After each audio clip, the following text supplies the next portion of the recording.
Hello, Timber Rattlers fans, and welcome to episode 3 of our Arizona check-in with Timber Rattlers manager Matt Erickson. This week, it's a little different. Matt got to come home after the end of Major League camp, so we talked to Timber Rattlers manager Matt Erickson with a check-in from his office for this episode. Hello, Timber Rattlers fans, and welcome to another edition of Check-In, or Arizona Check-In with Timber Rattlers manager Matt Erickson. And today is a special edition because, as you might be able to tell from our conversation last week, Matt is not in Arizona, but he is in his office at the ballpark with his deer head on the wall. And Matty, welcome home for just a little bit. Thank you. Yeah, a little bit of unexpected visit back home in between camps, but I'll take it. You know, it'd be nice. The kids are on spring break this week, so we'll be able to spend some time with them. I think try to get outside. It's going to be a little warmer this weekend. Looks like it's going to be nice, so excited to be here. And this is about the time you would be just wrapping up minor league camp, so it's a lot different this year. Of course, the last couple of years have been a lot different than in the past, but it's got to feel a little weird for the family to have you home right now. Yeah, you know, someone asked me that a couple days ago. Is it weird to be getting ready for minor league camp after the big league camp? And to be very honest with you, it's like it's normal. Like right now, everything that's not normal is normal. So it's all about making adjustments on the fly. And it's like you mentioned, since last spring, a year ago, we've been kind of on the fly doing what we can do. And schedules have changed almost daily. That's what was nice about this big league camp, because when we got there, the testing was quick. Everybody was kind of used to the testing, the intake. And then we've had very little issues while we were down there, and everything ran pretty smooth. So it was good to have some normalcy. It was great to have fans in the stands and watch competition again. And it was just, the whole experience was fun. Let's talk a little bit about the whole Major League camp. Of course, they wrapped up with their last game in the Cactus League on Sunday. They've got a couple of exhibition games in Texas. The mood seems pretty positive for how things went down there for the Brewers on the Major League side of things.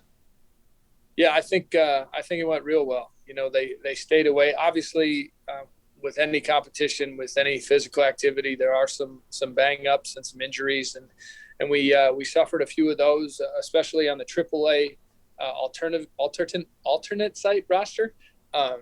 We had some of those, but they're healing quickly, and the big league roster is relatively unscathed, and so I think they feel good about where they're at to end camp, and looking forward to the season. So what's happening down in American Family Fields of Phoenix right now? What's going on? What are they doing to prepare for the minor league camp? Well, nobody's there today. It's an off day today and tomorrow.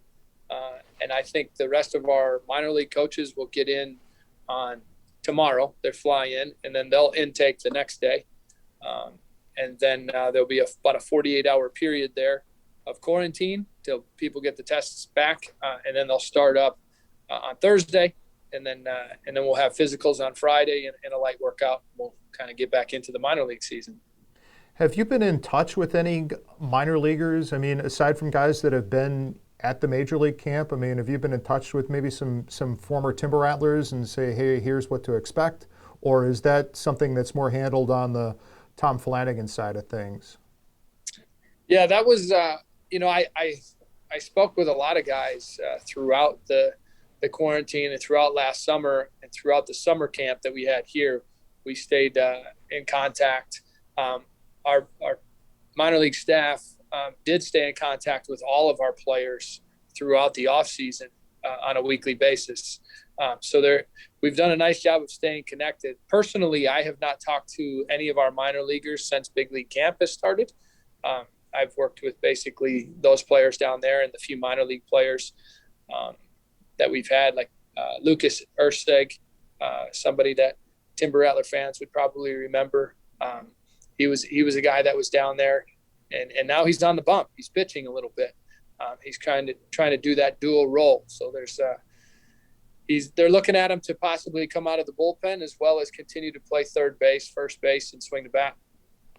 That's news. So that's 2 episodes in a row where we've gotten some news out of you. So that's great. I just wanted to talk about, how different is minor league camp from major league camp? I mean, it's pretty much conditioning and practice and games, just like the big league guys, right? Yeah, the actual schedule is of the day is very much run the exact same way. Um, with the minor league side, obviously there's some more people. There's more people to organize and to schedule. So we have a number of fields. We do it on 4 different fields, where major league camp is typically done on 2 to 3 fields for preparation in the morning, and then obviously the stadium field for a single game. Where on the minor league side, we'll have a very similar scheduling in the morning as far as the different work groups, the 2 A-ball teams, AA and AAA, but then we'll have 4 games going on. And usually they run that 2 games at home and 2 games on the road. So if the A-ball teams are playing at home, the AA team and the AAA team will be playing the same organization on the road. Now that you're yeah, that makes sense. But now that you're the high A team, that means you get to play in the big league stadium, right? You're not going to be on the backfields like the last couple of times I've been down there for that, right? Greeny does a nice job of shaking things up. Yeah, we'll play on the backfields and we'll utilize the stadium. I think everybody will utilize the stadium a little bit more this spring now that the big league team is obviously off the complex and about to start their season. You don't need to get into names or anything like that, but do you have a general idea what your working group is going to be when you get back there to start up? You know, it very well could look very familiar to what we had 2 years ago. If you think about how the process works and people that move up from year to year, we're now 2 years removed from those players that were here 2 years ago. Much of the roster could be built around that core group. Obviously, we had a draft. It was very minimal. There was only 5 guys in that draft, but it's very possible some of those guys could be mixed in as well. I think we have a general idea. I know Tom Flanagan and Eduardo Brizuela, they have a board. They have an idea of who they'd like to send. But over the next 3 to 4 weeks in spring training, that always helps, solidify that. Some people come in better than you think. Some people have great spring trainings and earn jobs at higher levels.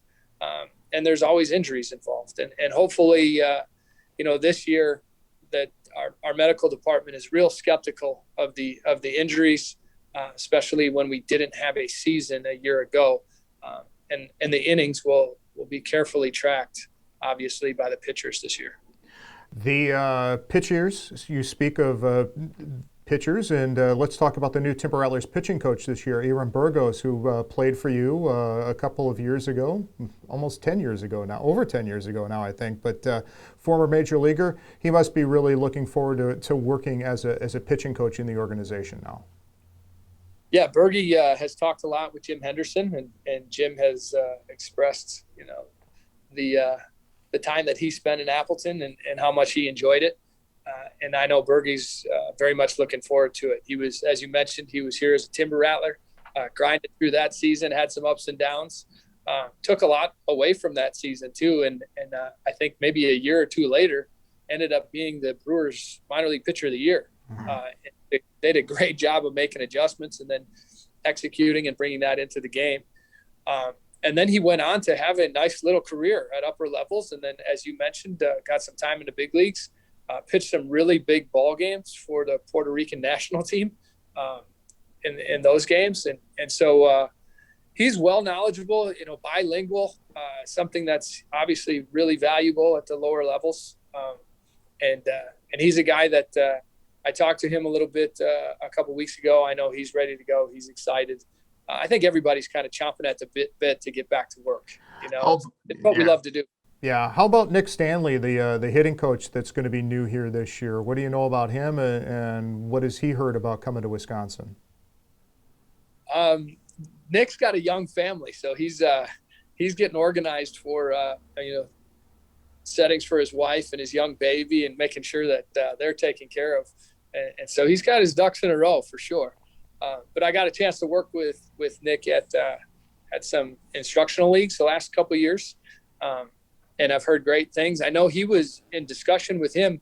He was wanting to manage too, as well as as be a hitting coach. And I think he was scheduled or slated to manage at the lower levels last year.